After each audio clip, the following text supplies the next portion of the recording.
తాకట్లో ఉన్న బంగారాన్ని విడిపించి ఆ రోజున మార్కెట్ ధర కట్టి మిగిలిన డబ్బును మీకు అందిస్తుంది కొమ్మూరి గోల్డ్. మిస్టర్ జగన్నాథం, ఇది రాతికోట. యమపాశం అని పిలువబడే ఆంధ్ర సెంట్రల్ జైలు.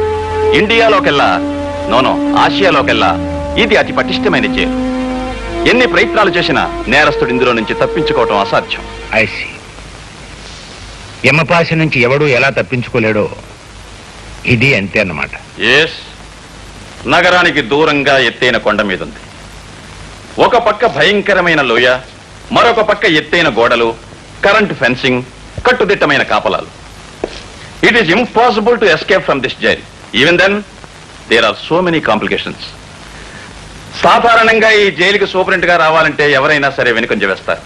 అలాంటిది కావాలనే మీరు ఈ జైలుకి సూపరింట్ గా వస్తున్నారంటే మిమ్మల్ని అభినందించి తీరాలి. జీవితంలోనైనా జాబ్లోనైనా ఒక ఛాలెంజ్ ఉంటేనే అందం ఆనందం. నిజమే, కానీ ఈ ఉద్యోగం వట్టి ఛాలెంజ్ మాత్రమే కాదు, ఇది చాలా రిస్క్ తో కూడిన పని. ఎందుకంటే ఈ జైల్లో ఉండే నేరస్తులు రక్తం తాగే రాక్షసులు లాంటి వాళ్ళు. వీడు మాస్ మర్డరర్ బోస్. వీడు 20 మంది ఆడవాళ్ళని రేప్ చేసి చంపిన ఇండియాస్ బోస్టన్ స్ట్రాంగులర్ కాసిం ఖాన్. వీడు కలకత్తా కిల్లర్ గా పిలువబడి ఎంతో మంది పిల్లల్ని చంపిన రాక్షసుడు కాళీచరణ్.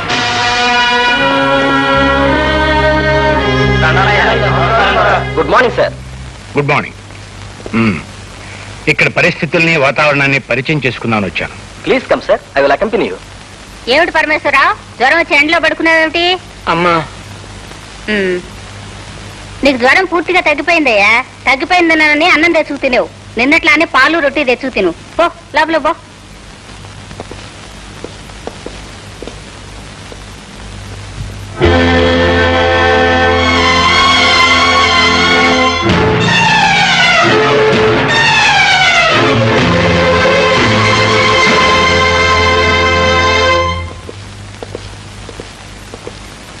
వాట్ మిస్ రాజా, ఎవరావిడే? ఈ రాక్షసు లాంటి మనుషుల మధ్య ఆవిడకేం పని? ఆవిడికి జైలుతో 20 ఏళ్ల అనుబంధం ఉంది సార్. బాధల్లో ఉన్న మనుషులంటే చాలా జాలి. కన్న తల్లిలా ఖైదీల కష్ట సుఖాలు కనుక్కుంటూ ఉంటుంది.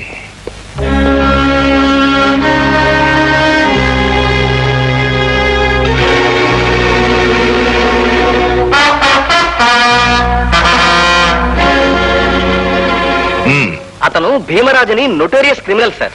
పేరు విన్నాను. ఇతనే కదూ పెద్ద పెద్ద పాలిటీషియన్స్ తో సంబంధం ఉన్న దాదా? Yes sir. రాజకీయ పరమైన హత్యలకు, గూడు పుటానీలకు వీడికి వేలు లక్షలు సొమ్మిచ్చి ఎంతో మంది ఉపయోగించుకుంటారు సార్. జాలి, దయ, దాక్షిణ్యం ఏమాత్రం లేని కర్కోటకుడు సార్ వీడు. వీడు ఇక్కడ ఉండటం మూలంగా పాపం ఎంతమంది రాజకీయ నాయకులు ఇబ్బంది పడుతున్నారో. చక్కటి సార్, ఇవాళ మన కార్యక్రమాలు ఏంటి? బుక్కుతి ముందు మీకోసం శ్మశానంలో పీనుగుల్లా కాసు కూర్చున్న నలుగురిని కలుసుకుని పలకరించడం. ఆ తర్వాత మధ్యాహ్నం లంచగొండి మంత్రి గారింటో లంచి. సాయంత్రం 4 గంటలకి కత్తెర పని. కత్తిరి పని? అదేనండి కత్తెర పని. కత్తిరి పని నేసేటి పెట్టయ్యా. నేనేమన్నా మంగళం అనుకున్నావా, లేకపోతే జేబులు కత్తిరించోడు అనుకున్నావా? అదేం కాదండి, రిబ్బన్ కత్తిరింపు. హనుమాన్ జంక్షన్ లో బార్ ఓపెనింగ్. మరి అలా చెప్పాడు వచ్చు కదటయ్యా. అసహ్యంగా కత్తిరి పని అంత పెట్టి తర్వాత సాయంత్రం 6 గంటలకి తాపీ పని. అదేనండి అనాథ శరణాలయం పునాది రాయి మీద ఇంత సిమెంట్ కొట్టడం. ఇదిగో నలుగురు ఉండగా కత్తిరి పని తాపీ పని కదయ్యా, బాగోదు. అలాగే సార్, పద. అలాగే.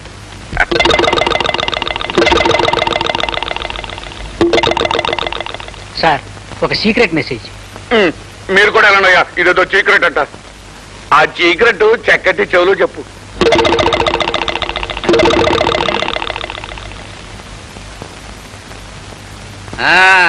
అయ్యా, మనం జైల్లో మనం జైలు ఏంటి?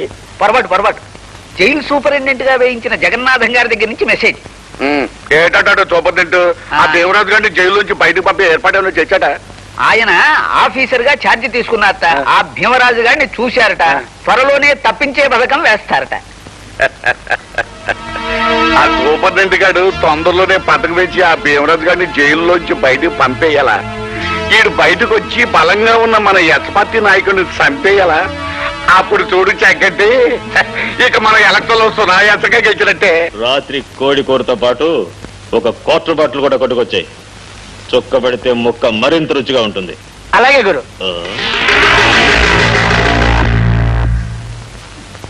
నీకు నీవారు లేరు,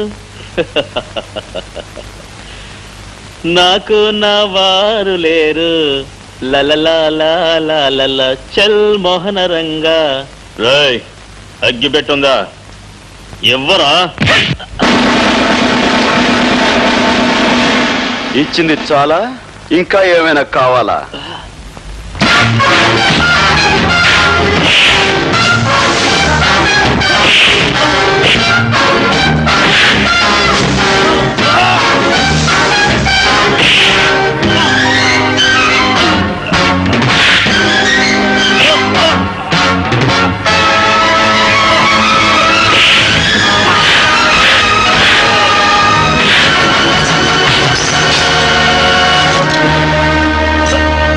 బయట ప్రపంచంలో నువ్వు పెద్ద పులివి కావచ్చు, సింహానివి కావచ్చు, కానీ ఇక్కడ మాత్రం నువ్వు ఒక కుక్కవి. పొరపాటుగాను పొగరుగాను ప్రవర్తించావంటే నీ రక్తం కళ్ళ చూస్తాను. జాగ్రత్త. జాగ్రత్తగా ఉండవలసింది వాళ్ళు కాదు మిస్టర్ గోపి, బాధ్యత గల ఆఫీసర్లమైన మనం. అధికారం అవకాశం చేతిలో ఉన్నాయి కదా అని ఒళ్ళుపై తెలియని కోపంతో ఖైదీలను కొట్టి గాయపరచడం చాలా పొరపాటు. అతను పొగరుగాను పొరపాటుగాను ప్రవర్తిస్తే నోరు మూసుకుని కూర్చోమంటారా? రూల్స్ ప్రకారం పై అధికారులకు రిపోర్ట్ ఇవ్వాలి. సార్, మీ తల్లిని గాని మీ చెల్లిని గాని ఎవరైనా మీ కళ్ళ ముందే అవమానపరిస్తే ఆగి రూల్స్ ప్రకారం కంప్లైంట్ ఇస్తారా, లేక అక్కడికక్కడే అతనికి బుద్ధి చెప్తారా? ఏమిటి నువ్వు అనేది? అవును సార్, తల్లిని చెల్లిని ఎవరో పరాయివాడు మాట అంటే నోరు మూసుకుని ఊరుకునేవాడు పౌరుషం ఉన్న మగాడు కాదు. అంటే ఆ శారదమ్మ మా అమ్మ. నేను నీకు అమ్మని గనక నువ్వు నన్ను గౌరవంగా అభిమానంగా చూస్తున్నావని అందరూ అలాగే చూడాలని ఎక్కడుందిరా? అదే మాటమ్మా, నువ్వు నన్ను ఎలా చూసుకుంటున్నావో ఆ జైల్లో ఉన్న ప్రతి దొంగ విధవని అలాగే చూసుకుంటున్నావు కదా. అయినా వాళ్ళకి మంచి మర్యాద. ఇదిగో నువ్వు అసలు ఏం పని చేయకు, అడగబెట్టు. అవును, ఏం చెప్తున్నాను? ఎప్పుడో నా చిన్నప్పుడు ఏదో పని చేసావంటే అర్థం ఉంది. ఇప్పుడు నేను ఇంత పెద్ద ఆఫీసర్ అయ్యాను కదా, ఇప్పుడు కూడా ఆ జైల్లో ఉన్న దొంగ విధవల గురించి. నీకు అలవాటు లేని పని ఎందుకురా? అలవాటు పొల్లట. ఎన్ని గొప్ప గొప్ప పనులు చేస్తున్నాను. ఏమిట్రా నువ్వు చేస్తున్న గొప్ప గొప్ప పనులు? అక్కడ నేను ఒక మాటన వాడి బూజు దులిపిస్తానా? ఇదిగో ఇక్కడ ఇంటి బూజు దులుపుతాను. ఇంత చేసినా ఒక్క ముద్దు, నుదురు మీద ఒక్క ముద్దు ఇచ్చి, ఒరే గోపి ఇవాళ గ్రేట్ రా అంటే ఈ అల్పజీవి ఎంత సంతోషిస్తుంది. అబ్బే అదేమీ లేదు. పోమా, అసలు ఇండియాలో ఉన్న తల్లులందరూ ఇంతే. చేసిన పని గుర్తింపు ఉండదు కదా. ఒరే నాన్న, నిజంగా నువ్వేదైనా గొప్ప పని చేసి నేను తలెత్తి చూడాల్సినంత ఎత్తికి ఎదిగిపోయిన రోజున నువ్వు అడగక్కర్లేదురా. ముద్దైనా దీవెనైనా నేనే ఇస్తాను. సరే, చూస్తూ ఉండు. నువ్వు మెచ్చి ముద్దిచ్చేంత ఘనకార్యం తొందరలోనే చేసి చూపిస్తాను. మా బాబాయ్ గారి ఇంట్లో నేను చూసిన దత్తి హరి పిక్చర్ కాస్త బ్రహ్మాండంగా ఉంది. అందులో ప్లేన్ టేస్ట్ ఒక పోలీస్ ఆఫీసర్ ఎంతో డేరింగ్ గాను ఎంతో ఇంటెలిజెంట్ గాను ఒక గ్యాంగ్ స్మాష్ చేశాడే. పిక్చర్స్ లోనే కాదే, మామూలుగానే పోలీస్ ఆఫీసర్ చాలా తెలివిగాను చాలా డేరింగ్ గాను ఉంటారే. రబ్బిష్. తీరిగ్గా కూర్చొని పోలీస్ డిపార్ట్మెంట్ ని పొగడ్డమే కార్యక్రమంగా పెట్టుకున్నారా? మీకెవ్వరికీ మతిలేదే. అదేమిటి? లేకపోతే వాళ్ళని పొగడ్డమేమిటి? సినిమాల్లోనూ నావెల్స్ లోనూ వాళ్ళు ఒకేసారి డజన్ మందిని పచ్చట్లాడించేస్తారు కదా అని నిజ జీవితంలో కూడా పోలీస్ ఆఫీసర్లు పెద్ద హీరోలు అనుకుంటున్నావా? నా ఉద్దేశంలో వాళ్ళంత ఫూల్స్ మరొకళ్ళు ఉండరే. అదేమిటి? జైలు సూపరింటెండెంట్ జగన్నాథం గారు అమ్మాయివి నువ్వే ఆ డిపార్ట్మెంట్ గురించి అంత తేలిగ్గా మాట్లాడతావే? మాట్లాడడం కాదు, కావాలంటే బెట్. నేను ఒకే పోలీస్ ఆఫీసర్ ని వరుసగా 3 సార్లు ఫూలం చేస్తాను. ఓకే? అయితే ఏ పోలీస్ ఆఫీసర్ ని ఫూల్ చేయమంటారు? మీ నాన్నగారు జైలు సూపరింటెండెంట్ కదే, ఆయన దగ్గర పనిచేసే ఆఫీసర్స్ లో ఎవరైనా సరే. Okay, operation fool the officer ఇప్పుడే ఆరంభం అవుతుంది. Come on. Hello hello, police officer Gopi గారా అండి? సార్, నేను కస్తూరిబా విమెన్స్ హాస్టల్ నుంచి ఫోన్ చేస్తున్నాను సార్. ఒక రౌడీ విధవ మా హాస్టల్లో జొరబడి గర్ల్స్ అందరినీ అల్లరి చేస్తున్నారు సార్. అతను ఈ మధ్య జైలు నుంచి రిలీజ్ అయ్యారట. చాలా కాలంగా ఆడగాళ్ళు లేకపోవడంతో మా అందరినీ చూసి శివాలెత్తిపోతున్నాడు సార్. చూడమ్మా, నువ్వు ఫోన్ చేయాల్సింది నాకు కాదు, 1 టౌన్ పోలీస్ స్టేషన్ కి. చేయాల్సింది పోలీస్ స్టేషన్ అని తెలుసు సార్, కానీ ఎంత ప్రయత్నించినా ఎవ్వరూ ఫోన్ తీయడం లేదు సార్. అయ్యో సార్, కత్తి పట్టుకొని కనిపించిన ప్రతిదాన్ని రేప్ చేసే కార్యక్రమానికి సిద్ధపడుతున్నాడు సార్. అయ్యో, మా వాళ్ళంతా భయంతో అరుస్తున్నారు సార్. మీరు రావాలి, లేకపోతే రేప్ మీద రేప్ అయిపోతుంది సార్. రేపొద్దునకి మా శీలాలన్నీ మా దుర్మార్గుని కబంధ హస్తాల్లో బలైపోతాయి సార్. ఆగనమ్మా, డోంట్ వరీ. చూడండి, నేను వచ్చేంత వరకు మీరు మీ శిలాలు జాగ్రత్తగా కాపాడుకోండి. ఓకే, క్షేమంగా ఉంటాను.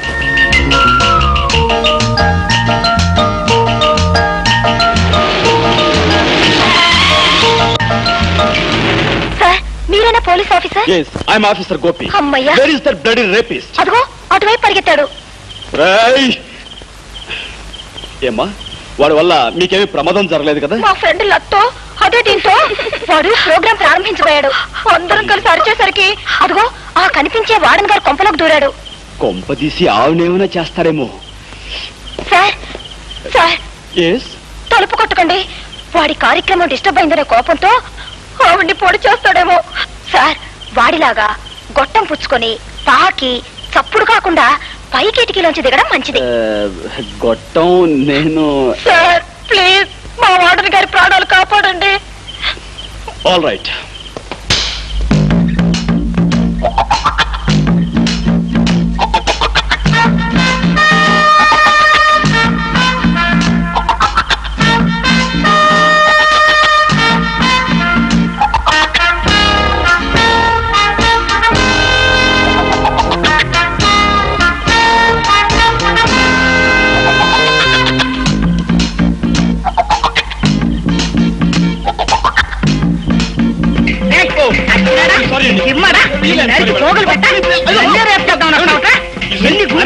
Police officer.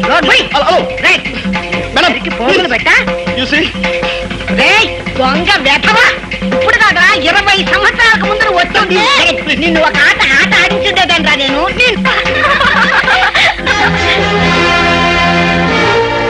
ఏం సార్ వాడు మిమ్మల్ని కూడా రేప్ చేశాడా? Shut up. నా డ్యూటీ కాకపోయినా ఏదో ఆడపిల్లలు ప్రమాదంలో ఉన్నారని ఫోన్ చేస్తే వెంటనే వచ్చాను. చూసి ఒక పోలీస్ ఆఫీసర్ తో ఈ విధంగా వేళకోళం ఆడటం మంచిది కాదు. It's very bad on your part.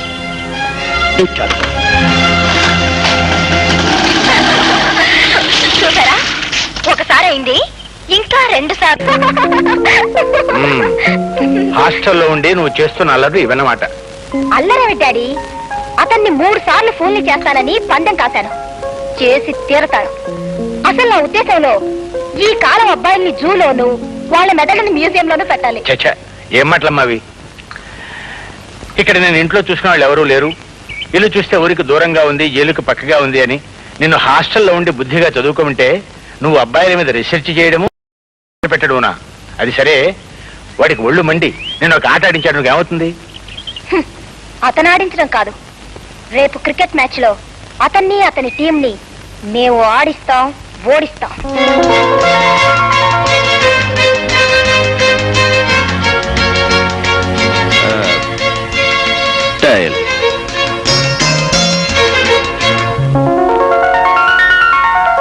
Wow, Head batting. Okay,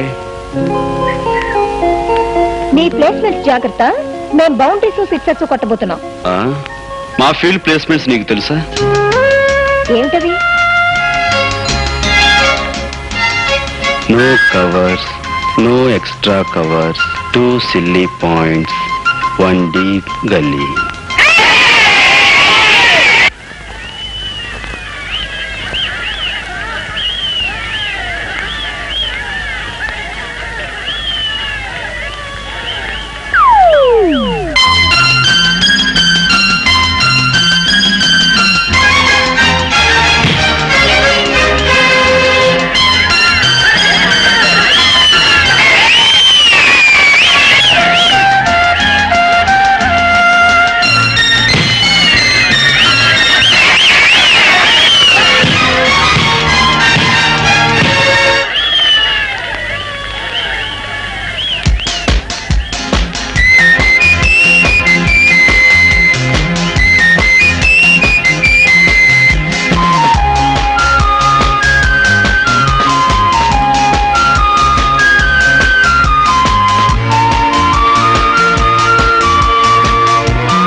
hello, second time.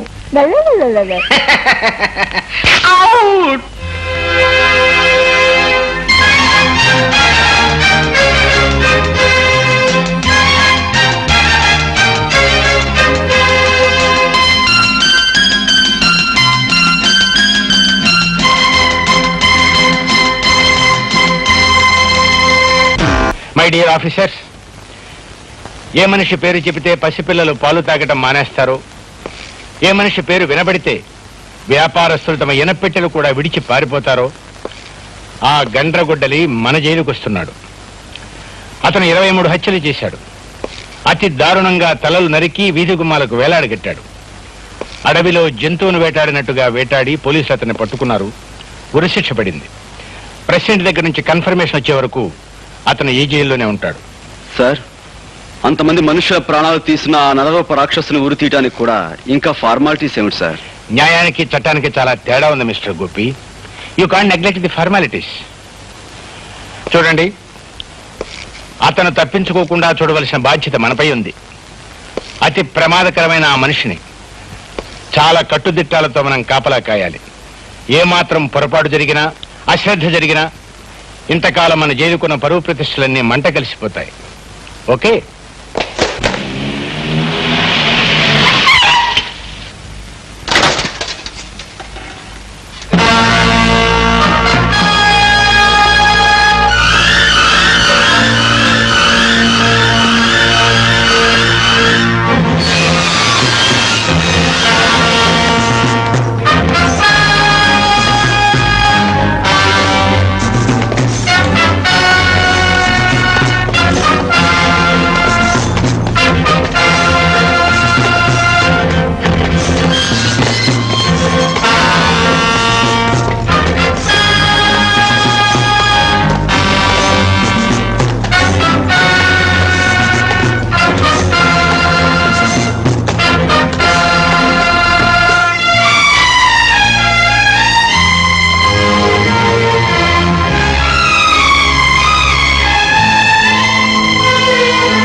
ఏమిటా చూపు? పద, సెల్ చూపిస్తాను. అడవిలో జంతువులా పొగరుగా నడిస్తే పడగలవు. కాళ్ళకి చేతులకు సంకెళ్ళున్నాయని గుర్తుంచుకో. మో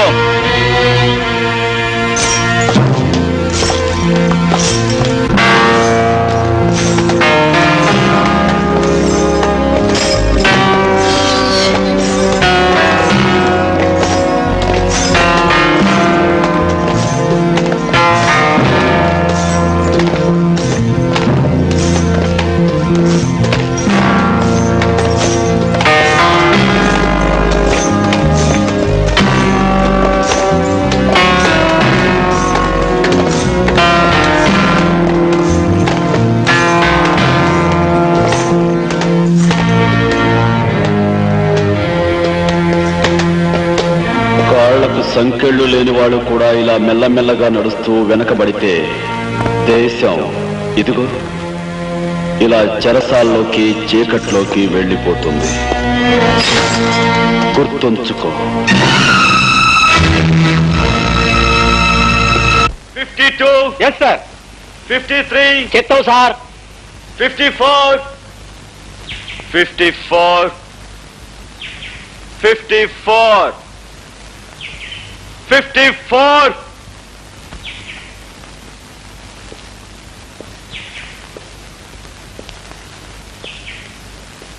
రాస్కెల్, 54 అని పిలుస్తుంటే వినిపించడం లేదా? నా యాల్ది వినిపిస్తుంది బే, కానీ ఎదవది నాకు 420 అనే ముక్క తప్ప వేరే ఇంగ్లీష్ మాట తెలియదే. నువ్వేం కూసావో నాకెట్టా తెలుస్తుంది?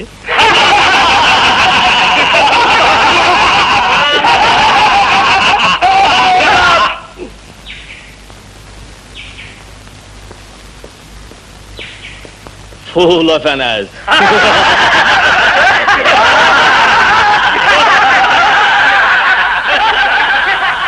Look, mister, not only in jail, everywhere, whether it is hell or heaven, you have to maintain discipline. Otherwise, you'll be considered as an animal. Mind it. Animal? ఏటయ్యా చక్కటి, నువ్వు రాను పలికా నోట్లకి తయారవుతున్నావు ఏటయ్యా. సాయంకాలం నన్ను రిబ్బన్ కత్తిరించే ఫంక్షన్కి వెళ్ళాలన్నావు, మరి ఓపెనింగ్ ఎటైతే మర్చిపోయినట్టు ఏంటి? మరి అది బడు బట్టల కొట్టు ఆసుపత్రిలో తెలియకుండా నేను పీచెట ప్రిపేర్ అవ్వాలి. ఆ సాయంకాలం అలా వచ్చేస్తారు, కారు ఎక్కిచ్చేస్తారు, కత్తిరి చెరికిచ్చేస్తారు. అక్కడ నేనేం మాట్లాడాలి? మేమే తత్తే అనాలా? సార్ అంటారు మీరు మోగలదా ఆ? నేను ఎదవా? మాట వరుసగా. అయినా నారాయణ వాడు సెక్రటరీగా ఉండగా మీకు దిగులేటండి. తెలివిగా నేను మీకు స్పీచ్ తయారు చేశాను. ఓపెనింగ్ ఏదైనా కానివ్వండి, ఈ స్పీచ్ వరకు వస్తుంది. వినండి. ప్రజలారా, నా చేతులతో ఈ డాష్ కి ప్రారంభోత్సవం చేయడం నా అదృష్టం. డాచా?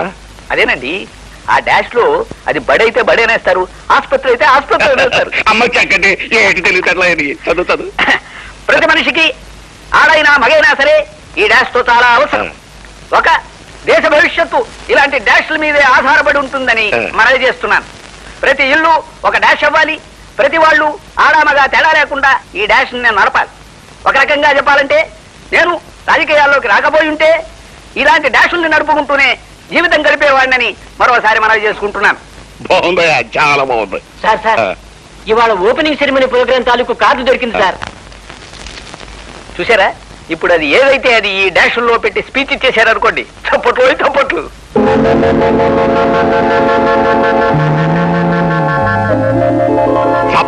చప్పట్ల చక్కటి నాయాల. ఇందులో ఉన్న పదాన్ని ఆ డాష్ లో పెట్టి చదువు చెప్తాం. మినిమం 3 సార్లు చప్పట్లు పడాలి సార్. ప్రజలారా, మా చేతులతో ఈ మంగళ షాపుకి ప్రారంభోత్సవం చేయడం నా అదృష్టం. ప్రతి మనిషికి ఆడైనా మగైనా సరే ఈ మంగళ షాప్ చాలా అవసరం. ఒక దేశ భవిష్యత్తు ఇలాంటి మంగళ షాపుల మీదే ఆధారపడి ఉంటుందని మన పూర్తిగా చదువు, లేకపోతే నిన్ను చంపేస్తాను. ప్రతి ఇల్లు ఓ మంగళ షాప్ అవ్వాలి. ప్రతి వాళ్ళు ఆడా మగ తేడా లేకుండా ఈ మంగళ షాపులు నడపాలి. ఒక రకంగా చెప్పాలంటే నేను రాజకీయాల్లోకి రాకపోయింటే నన్ను క్షమించండి సార్, నేను చదవలేదు. అక్కర్లేదు, వాళ్ళే ఎట్టకు చదవనివ్వరు. నిన్ను తగలట్ట నీ మాటలు నమ్మి ఆ ఊపిరిలో చదివేస్తుంటే చప్పట్లో కాదు, చాకలేవు.